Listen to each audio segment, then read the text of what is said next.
Une question qui concerne les ouvriers du BTP. Le temps de trajet aller-retour entre l'entrepôt et le chantier doit-il être payé? Cela concerne les ouvriers du BTP qui se déplacent quotidiennement sur les chantiers. Beaucoup de salariés du bâtiment pensent qu'il y a un trajet pour l'employeur et un trajet pour le salarié.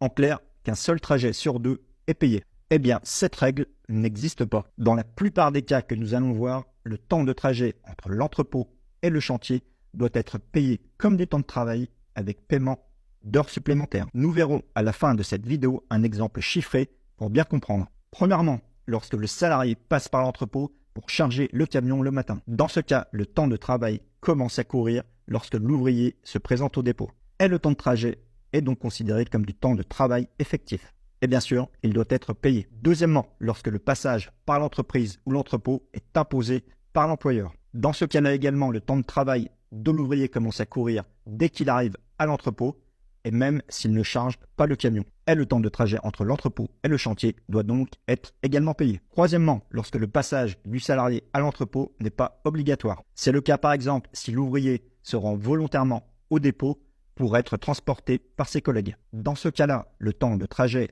entre l'entrepôt et le chantier n'est pas considéré comme du temps de travail effectif et il ne doit pas être payé. Quatrièmement, le salarié qui conduit le camion pour transporter ses collègues jusqu'au chantier. Dans ce cas, le temps de conduite doit être payé comme du temps de travail effectif. Et enfin, dans tous les cas, il faut savoir que le salarié aura droit à une indemnité de trajet qui se cumule avec le paiement du temps de travail, ce qui revient à être payé 2 fois pour le temps passé dans le camion. Voici un exemple pour bien comprendre. Un salarié passe par l'entrepôt pour charger le camion à 7 h du matin. Il arrive à 7 h 45 sur le chantier, travaille jusqu'à midi, prend sa pause, puis retravaille à partir de 13 h avant de rentrer à l'entrepôt à 17 h.